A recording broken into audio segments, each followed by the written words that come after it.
Okay. Dr. Bones, welcome back. For people who haven't experienced Stephen's wisdom before, we've done this a number of times, but it's the first time we're doing it on YouTube now on my podcast. But Stephen is a how would I term it? Intuitive coach and shamanic practitioner. What do you call yourself these days? Okay, so this was named by Spirit, by the way, not by me. A multidimensional therapist is what they named me. Whoa. There you go. I love that. And you got the drums in the background as well, which I love. Yes. Just incredible artwork. Yeah. But Stephen reached out to me, and this could be a deep one. This could be a lot deeper than we usually go on this podcast. But Stephen reached out to me and said he wanted to talk about life after death. And I thought, I love that because this opens up so much. And it's very different to what I usually talk about, in terms of leading with purpose, creating work that aligns with purpose. We can go really deep into what human purpose is and our reason for being here.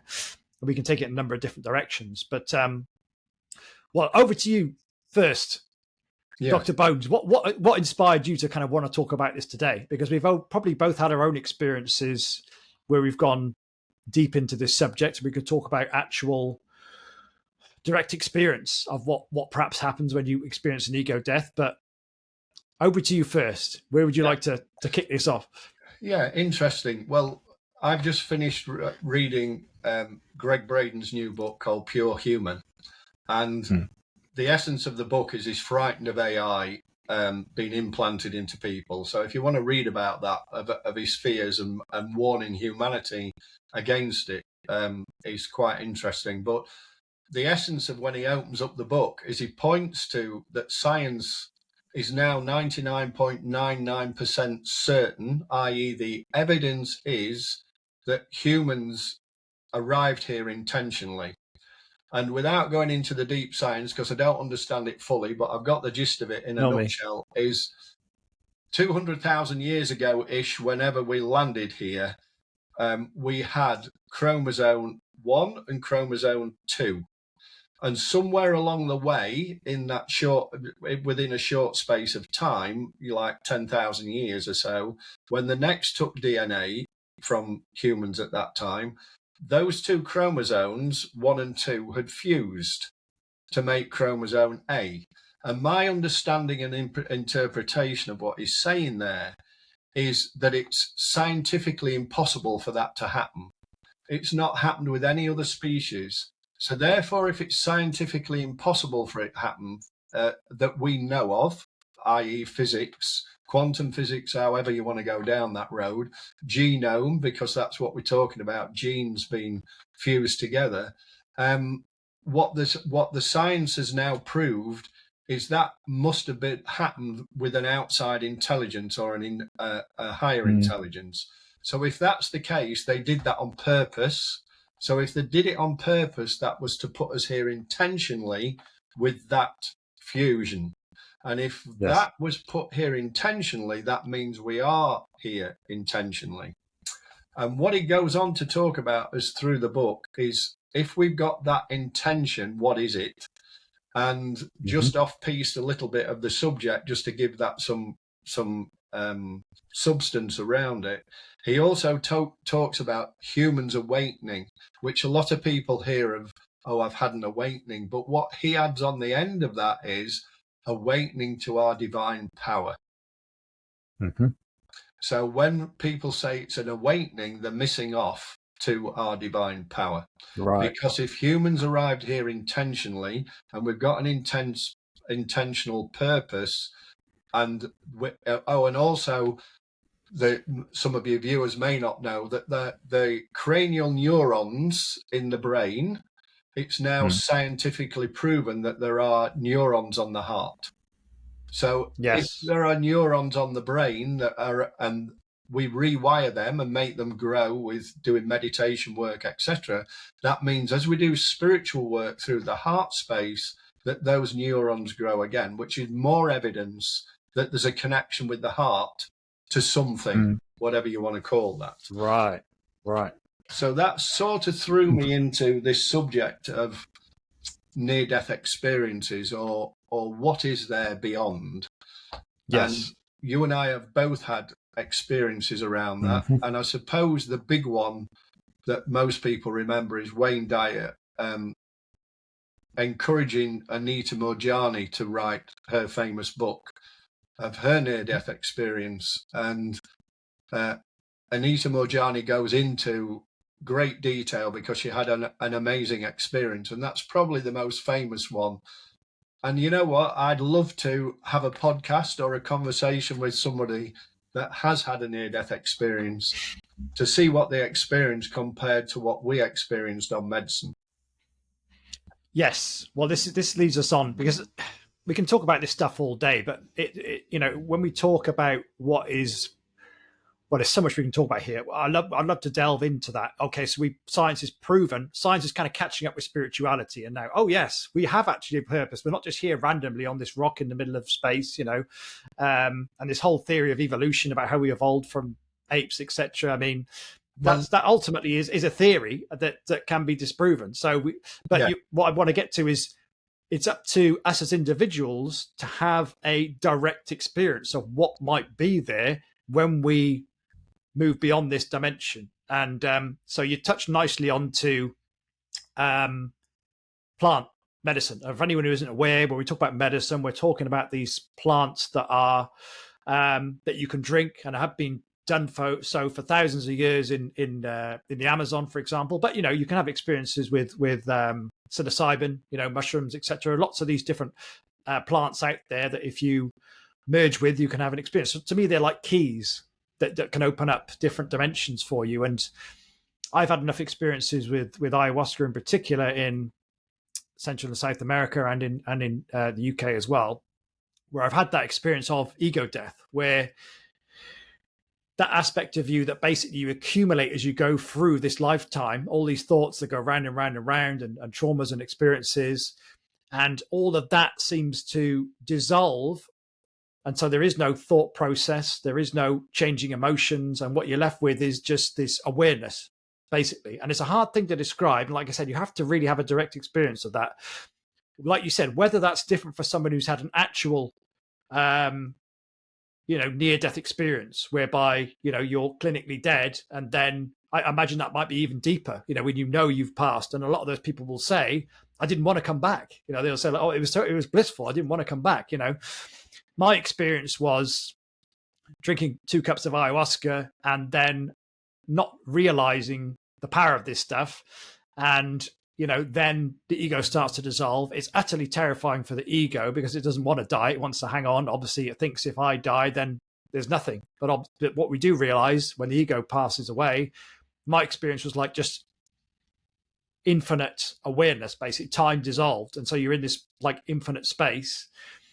The ego initially is terrified. Once it lets go, once it surrenders, which is the great lesson of plant medicine, you're in this just incredibly powerful space. I actually forgot about my human life entirely, and it felt like I was there for infinity. And then all of a sudden it was like, had this recollection of, oh, I remember I used to be a human being at some point, and I drank this medicine, and that's how I got here. And slowly the ego started to reform again, and I came back to this reality. But it's never quite the same after you've had an experience like that. Once you've been blown out to infinity and you come back, it's like there's a realization of, okay, there's much more to me. There's much more to life than just this human experience of going to work, having relationships, food, water, which kind of dominates our consciousness so much as we go through the human life. And then I think it gives you a degree of respect and a bit of faith, I suppose, that when you do pass on from this life, that you don't just disappear and there is something else beyond that. But how about your experience, Stephen, when you've worked with the plants? Yeah, I was listening with interest there. 2 things. I wouldn't advise anybody to do plant medicine without the right supervision. And we worked with shamans when we went into South America, and the ones we worked with knew what they're doing. And to be fair, I am hearing stories of 1 or 2 that are probably in it just for the money. So just be very careful a lot of that. if you do go down that road of what you're doing. But yes, my experience was very different to yours, and that's the beauty of these things. It did show me a higher power, and my ego had to step back. And this realm came in, which was multidimensional, and whatever was coming through me as a power, I was watching it, what it was doing, and it was mainly healing people. And it was it had got this energy had just got, because that's what it is basically, was looking round and working with the people through me as a facilitator, just healing. And it was quite, for me, it was fascinating to watch. It didn't get that fascinating when I purged on behalf of somebody that was being healed. That was quite a intense experience for a few minutes, because purging, when you start purge on medicine to start with anyway, that's okay. And I'd had my own purging when all this started. And all everything is basically being vomiting, for anyone who's not heard that term before. So vomiting, But then when I was doing it on behalf of somebody else, because I was this energy was working with somebody and really getting me as a human to connect with their human, to allow them to step back for the healing to get on, I then purged for them. And it was interesting. The energy was taunting whatever was being purged, that there wasn't enough, because I remember saying, is that all you've got, after I purged a couple of times? And then really it came, and I honestly thought my feet were going to come out my mouth. It was that intense. And then a couple of minutes later, then the energy then began working with this person. And my ego was back here, if you want to call it that, watching all this that's going on, feeling the pain, obviously, but in awe of what I was seeing. It was like I would open my eyes, and the human was connecting with the human on this person. I'd close my eyes, and I was in with this energy and watching what it was doing, and it was taking me on this journey of how it was healing and what it was doing. And it was an absolutely amazing experience, and I respect that experience of what happened. But what it did do, interestingly enough, when I came back and I found my present spiritual teacher that I began working with, because I was led to her through that experience, because unbeknown to me, that opening had opened my gifts up of being able to get into an altered state of consciousness without medicine. And interestingly enough, I remember this energy saying to the shaman there that this being doesn't need medicine. And I wasn't quite sure what that was meaning. I now understand what it means. So that enables me to do past life healing and clearing, soul retrieval work with it, working with people's energy, with loving energies and spirits that work in people's energy. I'm the facilitator again, but they take me on the journey for me to facilitate that connection with the human and their soul and bringing everything back. And people get fantastic experiences through that work I do. I get a bit frustrated sometimes, because a lot of people don't get how they can be helped, and all they have to do is sit there, and I do the work, and this energy does the work. And I get a bit frustrated sometimes that but that's their choice, and that's humans' choice, and that's getting back to where we are as human beings. And you're quite right, just reverting back a little bit. Mainstream science, by the way, is not still embracing the science that has proved that we're here intentionally, and that Darwin's theory of evolution has more or less been blown out of the water, and they keep teaching it, and there's lots of reasons why. But if people want to get into that space, go and have a look at Greg Braden and have a look at what he's talking about. But what he also points to is that divine connection. So if our intention here is to connect to our divinity, which is what we did, essentially what we've just described, each of our own experience, is we've connected to our divinity and a much higher power than what we can imagine we are connected to. And I think people that have near-death experiences, I mean, Anita Majani is an amazing being, because, again, people talk about our divinity, and the human body is capable of healing itself. And we know it is. If we cut our finger, okay, if we cut it too deep, we might go to the hospital and they'll sew it up, but it heals on its own. If you break a limb and you leave it, it'll still heal on its own. You might be limping, but we go to the doctors or the hospital to get it reset or whatever they need to do to it so that we don't get an abnormality through that fusion and the body healing.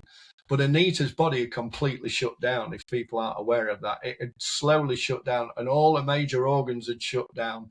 Everything had gone, and the doctors could not fathom out how she came back and how those organs regenerated. Now, the science is that the theory of what a lot of the science is at the minute, the quantum physics, etc., is that our body is very capable of doing that. It's just that we're conditioned that it's going to degenerate.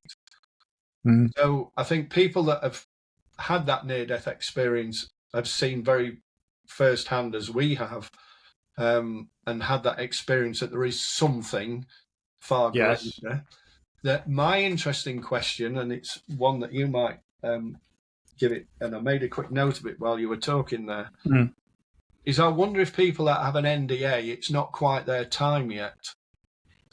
And they've had the experience, number one, it could be that there's some lesson or an opportunity that they need to see to push them further forward in this physical life.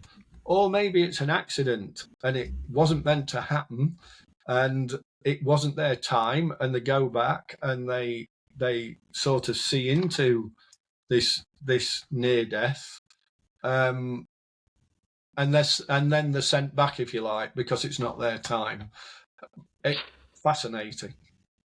It is, and we can only really ponder on that kind of stuff because, like you said, the level. What I'm always in awe of when I go and work with plant medicine is just what I understand. The only thing I understand when I work with plant medicine, really, and I'm in those kind of dimensions, is how little I understand.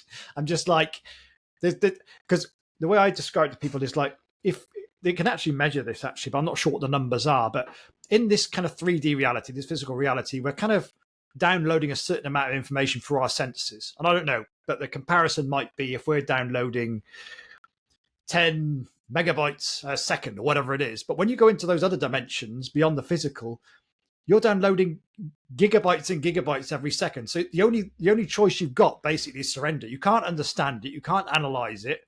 And if you do try and fight it or understand it or struggle with it, then it just gets really, really difficult, really difficult. So the only way through it is just to surrender, give up with the idea of trying to understand anything or control it in any way, and just literally, the way I do it is just kind of feel through what's happening, come back to the breath, relax the body as much as possible. Just literally just let this energy, whatever it is, this consciousness, do whatever it wants to do to me and show me whatever it wants to show me, which I think is really the great lesson of the medicine.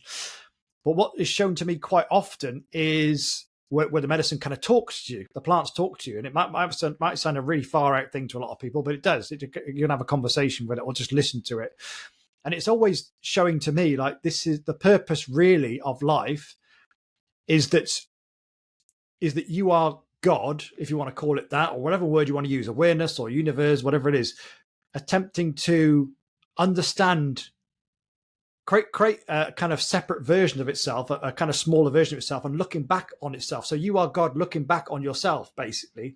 You shrunk yourself down into this tiny little fraction of the universe, and to give yourself a perspective from looking back on itself. So in the same way that I am God looking back on myself, Stephen, you are, and the person listening to this, whoever you are God as well. But it's a slow kind of that's where the term self-realization comes from. The journey of life is basically you coming back over and over again to have different perspectives on yourself and understanding yourself more and more and more. And that's what we're all doing, basically.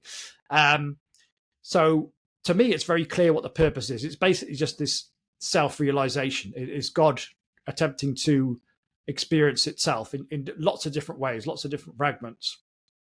And the plant medicines in particular can really accelerate that evolution, the evolution of your consciousness, if you like, which when you get down to it, what is the only thing that we take from this life to the next. It's just the evolution of our consciousness. You can't take anything else. You don't take your relationships or your money or your job or your awards or your followers or your successes. That you leave all that behind, which is the difficult bit. You've got to leave all that behind because that's all accumulated in this lifetime. Whatever you've accumulated in this lifetime, you've got to leave behind. And again, you go back to the board is wiped clean. You come in as you go out as you came into life, which is this blank slate. And you've got to leave all that stuff behind, and you've got to go back to a blank slate again, which is very difficult because we've got all these attachments. But the feeling I have is that you have to let go of all those attachments when you die. And if you look at the Tibetan Book of the Dead, for example, that the monks are basically prepare this whole lifetime is for that moment when they have to let go of the body, let go of all the attachments, so that you can actually go to the next life in a kind of optimal state, which is just, because the feeling that you have when you transition basically echoes for eternity then. So if you go from a place of attachment, regret, sadness and happiness, you basically then the next life will be, you will attract that in the next life. So you have to be prepared to just let go completely and then, let the universe or God put you wherever you need to go next, basically. So if this is we're going to talk about purpose. If you understand that ultimately, when we strip life back to its core essence, your reason for being here is to self-realize, to understand that you are God, you are the infinite, basically. That's really important because for a lot of people, they attach their purpose to some kind of arbitrary result. It's like, oh, my purpose is to help this many people. Yeah, build a business, reach this monetary target, and of course, if your purpose is outside of you, then you're always going to suffer. What happens when you reach that target? Oh, my purpose is to create $1 million business. What happens if you reach that? So while you're building it, you don't feel enough. You feel like your purpose is outside of you. If you do reach it, then what? You've got no purpose. So this is the problem. It's great to have goals and targets in life. This is what I call outer purpose, your mission. Hopefully it's a positive mission where you want to serve others, in some way. But if you just tie it to the work you're doing, the actions that you're taking, you're kind of missing the bigger picture here. And so you need to have, for me, that's that mixture of the outer purpose, the doing, with the inner purpose, which is the being, healing yourself, realigning yourself, doing that inner work of raising awareness. And if you combine the two, it's very powerful, because if you're just focused on an outer purpose, the tendency is that you can get overwhelmed, you can get stressed, burnt out, etc., because you're not also working on your inner purpose. So it's always, for me, a combination of the doing, the creating, the work you're doing, and then the being, letting all that go and just surrender to what is. Because that, for me, is like when I recharge myself, when I connect to source, connect to who I really am. It's like this recharging that goes on, filling up a battery, and then I'm able to take action from an aligned place. Whereas what I see with a lot of entrepreneurs, senior professionals, is they're constantly taking action from a place of feeling under-resourced and overwhelmed. And of course, that energy just perpetuates itself. You're like a hamster on a wheel going round and round and round and round, the same results over and over again. This is why I'm always saying to people, first of all, get clear on that inner purpose, why you're really here. And then when you're in a place where you're fit for service, you've actually healed yourself to a degree, because you can never complete that journey, then go out and serve others. But make sure that you first created that resource within yourself. Otherwise, you can do a lot more harm than good, I think, if you just go out and try and save the world from a place of lack. Yes, I'm totally agreeing with you. And just to quantify, when I came back from Colombia, by the way, I smiled when you said your ego then gradually embodied. So did mine. Yeah. And my ego, by the time I met my present spiritual mentor, my ego was in full swing. And so she had to sort of give that a bit of a knocking around for me to understand how to let go of that. And that took me on another journey. But yes, you're absolutely right. We come in, if we are here intentionally, so if we run with that jacket on, that we're here intentionally, and so therefore we've got an intention purpose of what we're here for. And you're quite right. What tends to happen, though, is we can, for instance, what the journey's taken me is doing a course on addictions, being helping and supporting people in recovery. So I'm talking to quite a few people in recovery, and the interesting thing, what I'm picking up and gleaning, is that most people go out and they're drinking and eating, and I'm not knocking any of that. That's great. I used to do all that sort of stuff.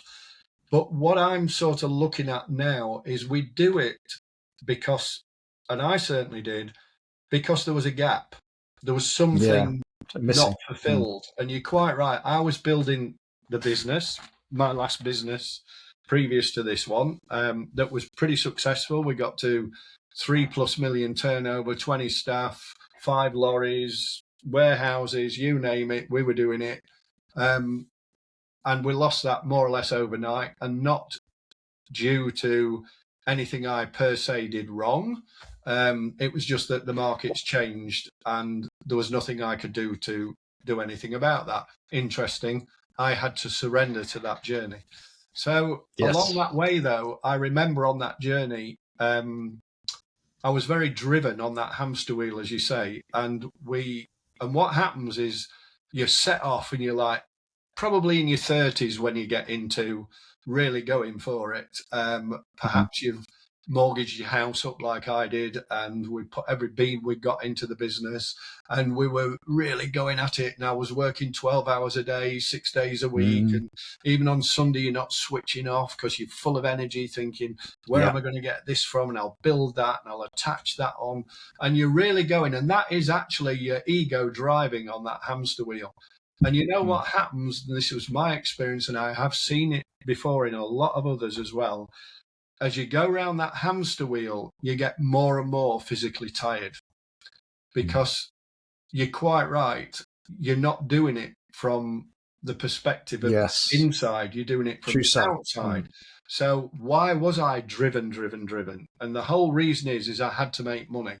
Why did I have to make money? Apart from this, my ego wanted a big house and a big car and lots of holidays. It was for security, for safety. I thought that if I got lots of money, I would feel secure and safe. And I'm not knocking having lots of money, and it does make you feel secure and safe. But it's not to drive for that reason and to build a business for that reason is where the misalignment comes. And when I look back now, if I'd had built the business from an aligned place, I would be delivering more service to my customers.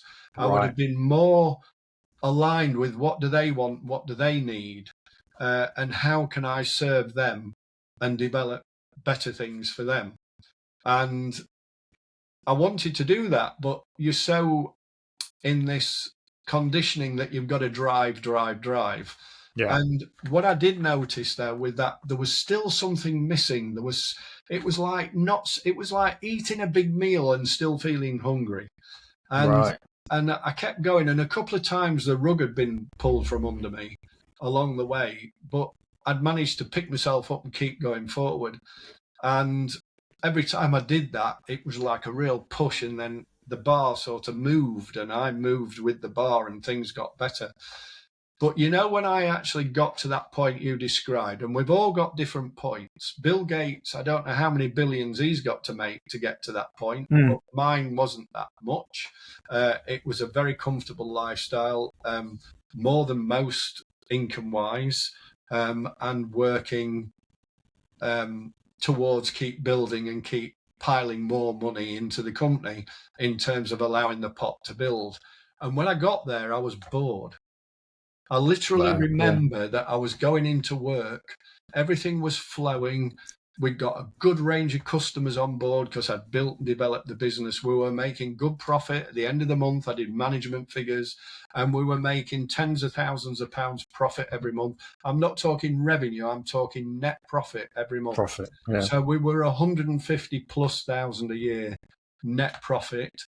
And when I was in that space, which is what I was trying to get to, I look back now and I was still empty. And that was when I thought, oh, I'll go out for expensive meals and drink expensive wine, and I'll keep drinking as much wine as I can too, and that made me for a short time feel a bit better. And then as time kept going on, there was still this, there's something not right. And then, of course, the rug got pulled out from under me big style because I knew there was something not right. So, in other words, the external was making the money, the external was the income, but the connection to the divine, if you want to use that terminology, or the connection to the higher power, knew I wanted to try and find out what that gap was. So really, I was asking for it because there was a gap there and I was recognizing it. Doesn't feel, I wasn't saying it out loud, but I knew I could feel it. When I felt it, of course, I'm saying what's wrong. So they really pulled the rug out from under me, and then I ended up down this path of what we're on now. And this is where you're supposed to be. Yeah, exactly. Yes. Yeah. And interesting. But that's interesting because you hear it a lot with celebrities as well. Like Jim Carrey would say, you know, I wish everybody. I love his quote. He says, "I wish everybody could have what they want, so they can realize that that's not it. You know, you can have the fame, you can have the money, you can have the lavish lifestyle, but if you haven't got that connection to who you really are inside, it doesn't mean anything. You'll still feel hollow. So you have to have the two. Yeah, yeah, and that's very much what I experienced, and I can see it a lot still in other people. I see hugely wealthy people that I know that have built a huge bank of investments up with using the money that the net profit that we're making, they're put into different investments, whereas I stuck mine into the same business, which was probably mistake number one. I ought to have, if I'd have been aligned, maybe I would have invested in other things outside. I invested in one or two other things outside, which we're reaping the benefits for now, income wise, and things which I'm really grateful for and pleased it happened. Interesting, was it a coincidence? One never knows, but that was the way it went. But I see people, and there's two sort of things I notice. Some of them are, they're never going to want financially at all, but they're racked with shame and guilt. They don't admit it, but I can feel it. And you and I both know, because of the work we've done, you get sensitive to people's energy. Yeah. And you've only got to talk to them because we're into talking therapy as well as energetic therapy. And we know full well that they're out of line. Then you get the ones that just keep working, your Bill Gates of this world. Addiction just keep driving, you Zuckerberg of this world. And that's their choice. And I'm not knocking any of it. I'm just saying that that's still driving them. And then you get the ones that I notice are in the pub a lot because they can afford it. So to them, and some of them get to do it 4 and 5 nights a week. I've noticed that it builds and builds because the tolerance to what they're drinking and eating gets to where they don't get a buzz. So they do more of it. And they do more of it, and that's what it doesn't move the stress away. Eventually, like you can do it for a night, and then, like you say, you need more the next night. And this is the thing, because we see this a lot. But then, what is the solution? And this is something that's really helped me, and I know the same for you, Stephen. It's like, all right, at the end of the day, when we're under resourced, and we all experience it, if we're busy entrepreneurs or professionals, whatever it might be, there's a sense of feeling depleted. You know, some difficult emotions can come up in that space. And so the thing is like, oh, well, I'll numb it. I'll distract myself. I'll exercise. I'll drink. I'll eat. I'll watch Netflix. I'll go on social media, anything just to escape this feeling, basically. But the key, as I've found, is, you know, if you can actually go into that and just sit with the really uncomfortable feeling. And it's difficult to do, especially when you start out, because the mind will keep taking you out of it. But if you can start bringing awareness from the head into the body and start feeling through this stuff, and support is really important. Obviously, you know, we've done so much of this work. Every day I'll sit with my community and have that support so I can stay with this difficult emotions in my body. It actually becomes more of a pleasant experience. I don't know if you find the same, Steve, but if you sit with shame or guilt or stress, anxiety for long enough and you find it in your body, where is that located in your body? And you just gently feel into it, just sit with it with support, like I said. It can actually become like a really pleasurable experience. And so what's actually happening there is you're processing this energy. You're not trying to process it. You're not trying to make anything happen or understand it. You're just feeling into the energy. Mind will take you out. You come back to the feeling. Mind takes you out. You come back to the feeling. And with that support, you've got that So why is support important? Because you've almost got like a grounded template that your system can, template. Yeah, you've got another system that's grounded. So it's hard to find that when you're on your own. But if you've got someone who's holding the space, providing ground, your system will just template that. And so it's much easier to step into that place of regulation, self-regulation. It's co-regulation as it's known.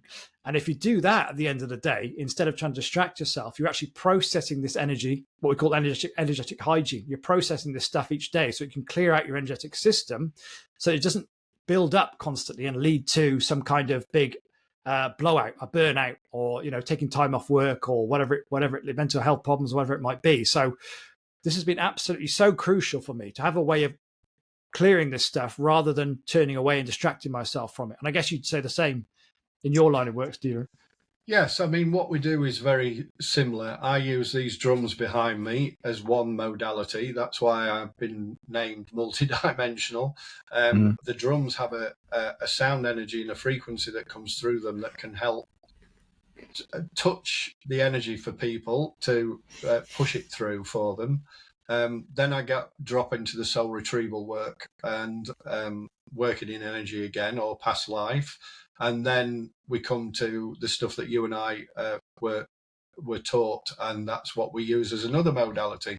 So you're absolutely right. There's one thing I have noticed, and it's fair to say that what you're pointing to there, when you've gone through any type of healing, you begin to unhook from the mind, and you drop back down into the heart space somewhere, usually.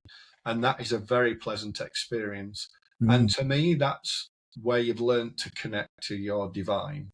Maybe not full power, and maybe that if you look at it as a door, maybe it's just starting to open. I think if it opened fully, it would blow your physical body apart, and that's you can have that experience with plant medicine, when you feel like being blown apart. Yes. So it's amazing if you work with somebody like us. We can help people get to that point in life where everything feels like ease and flow, and if they do get overwhelmed, there are tools that can help them with that overwhelm. And I do feel for people. I mean, I see people around quite a lot. There's one lad, and I know people judging. So he's got sort of tattoos up his neck, and he's not clean shaven. But you know what? He's a lovely lad. I can feel his energy, and he's got really kind heart in him. And he doesn't mean harm to anybody, but I know he gets lost. I know he'll get into a group of people where he feels he's got to fit in. And that's when the partying starts happening. And then he, of course, he's under the influence of something. And what happens is he loses himself. And that's what happens to a lot of us along the way. And we can do it unconsciously. I mean, mine was work, just evidently work. And that's how I was using my external. Some people use, as we know, they will use sport or extreme sports or just daily exercise. My eldest daughter, I try and guide her, but again, it's her choice if she doesn't want to go down that road and listen to what Dad's got to say. But some of her exercise routines I look at, and I can see she's attached to them. I sort of point them out, but that's up to her. So at the end of the day, we either, like you say, it can be depression, anxiety, not sleeping, stress, just feeling not right. Any of those things are the human experience. Once we begin, and this is the caveat, what people sometimes don't understand, and I certainly have got no understanding of it.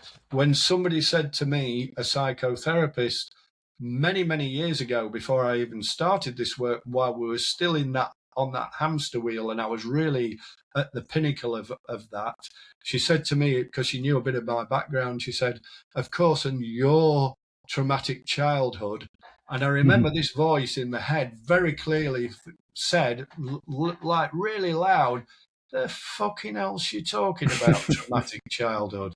you haven't had a traumatic childhood. What on earth is she talking about? Mm. And of course I had a traumatic childhood. Yeah, But it we all took do. me another 5 or 6 years for them to show me, by pulling the rug out from under me, this is the way you're going to go. And what I'm pointing to is we need to explore these channels if we want to evolve. And if we're here with an intent and a purpose of connecting with that divine, that what you're pointing to, that lovely, amazing space that where we can live in flow for most of our days, we have to explore what we're talking about now, that power, try and get to it and let go of the external. If people don't want to let go of the external and they choose that road, that's great and that's perfect. If people are getting curious, they've listened to this maybe, and they're getting curious, reach out to either of us, or just go down a rabbit hole, Google it, whatever you need to do to begin to get more curious about what that can do for you and how it can help you. Yeah, unfortunately, it's a case of most people have to hit rock bottom before they start that inner journey. I think almost life is designed like that. I feel like this life is designed specifically so that we forget ourselves, and then we go on a journey to remember who we are again. It seems to be designed that way, doesn't it? Yeah, the rug sort of gets pulled, and I would advise anybody, get curious before that rug gets pulled, because trust me, it will get pulled. You might get ill, you might get cancer in your body, you might get to where you're just on that hamster wheel all the time until you get to your deathbed and you regret. And then that's why we talk about this subject of near death and the fascination of what is beyond. I think I can assure everybody, and I'm sure you can, and if you want validation, look at near-death experiences, read Anita Morjani's book. Trust us, there is something huge out there, and we are here intentionally to connect with that. And Greg Braden, for instance, if you follow him on YouTube or read his book, he goes into it as well. The evidence is now so clear that there is far more out there than what we perceive, that we need to get curious about it. And it's up to the individual. But I would strongly advise that rug gets pulled. you can't push anyone. That's what I know.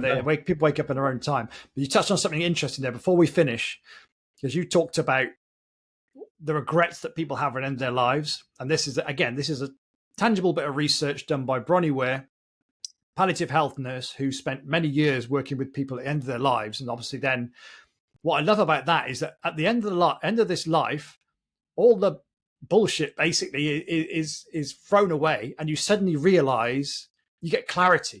I'm about to leave this life. All of a sudden you realize what the mistakes or the issues that you've had in your life and what was really important. And so here are the 5, and there's one in particular that I love. From the bottom, I wish I'd let myself be happier, which is interesting, which hints at the fact that there is a choice there. I wish I'd stayed in touch with my friends. I wish I'd had the courage to express my feelings. I wish I hadn't worked so hard. I wish I'd had the courage to live a life true to myself, not the life others expected of me. That's the one I talk about all the time, because that basically is what that hints at, is that we've lived a life that has been dictated to us by society, by parents or teachers or whoever it might be.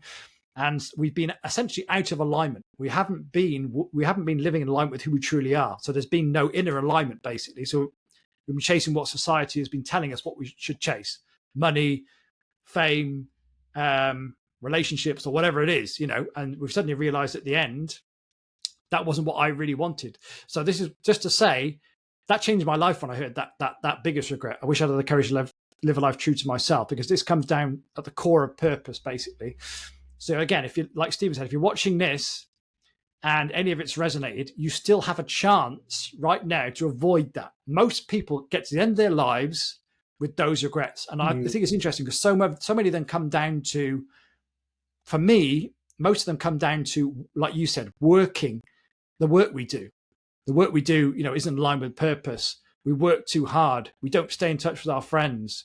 I wish I'd let myself be happier. So, because most of our life is dominated by work. And if we're not doing it in a way that feels purposeful and we're not making space for that inner work, then this is where the majority of human beings end up on their deathbed. And it's such a shame, but I do think that we're waking up as a collective, and people are starting to explore this kind of work, purpose. Who really am I? There's been a big shift on the planet this in the last sort of 20 years, I think, and it's a really powerful time. And I think it's no surprise that we've come to Earth at this time, if you believe in reincarnation, because this is probably the most powerful time we've had in human history. Especially when you talk about AI. I mean, who knows what's going to happen with that? But that really is a distraction ultimately from the inner work of self-realization. Only you can do that. Only you can turn inward, start to focus on yourself, start turning inward, start healing yourself, feeding through this really difficult stuff, raising awareness for your conditioned mind. And like we said, there are plenty of tools out there, plenty of methods out there. Myself and Stephen can help you on the journey if you resonate. But anything else you'd like to add at the end, Stephen? Would you like to share your own website link or where people can find you? You'll get me at stephenbones.com. That's Stephen with a PH, BONES.com. And from there you can contact me, get onto my social media, etc. So if anybody, and I will have conversations with people for free. If you want to chat about it, then there's a link on there. You can book in and have a chat with me if you want to explore it further. There's no hard sell. If you want to explore the work further, we can talk about it. If you don't, that's fine. I'm just here like you to deliver something to people and help them understand the journey I've been on and how amazing it is if you get curious. And that's all I'm pointing to, is just get curious about, is there more? By doing that, we tend to, like you say, look within. And again, I can help people in a few short sessions, like you can, begin to look within and give them tools to do so. So if you want to get into it, by all means do so. That's it. And I've had multiple soul retrievals over the last 10 years on my own healing journey, and they've been some of the most powerful work I've done. It's important to find the right practitioner, certainly. I know Stephen's got a lot of integrity, a lot of experience in this work. So he's Thank you. Check out his website. All right, then. I think we'll leave it for today. We've put the world to rights. We've explored all the dimensions. I don't know if we're going to go anywhere else with this, but powerful conversation. Thank you, Stephen. And I'm sure we'll talk again soon. Yeah. Thank you, mate. Thank you very much. Take care. See you soon. Bye for now.